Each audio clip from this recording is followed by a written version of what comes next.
ومنهم من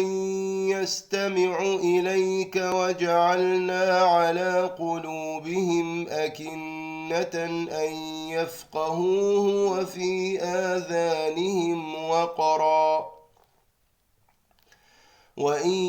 يروا كل آية لا يؤمنوا بها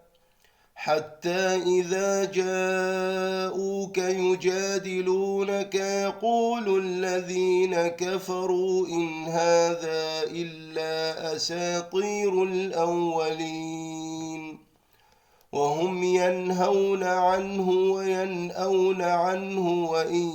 يهلكون إلا أنفسهم وما يشعرون ولو ترى إذ وقفوا على النار فقالوا يا ليتنا نرد ولا نكذب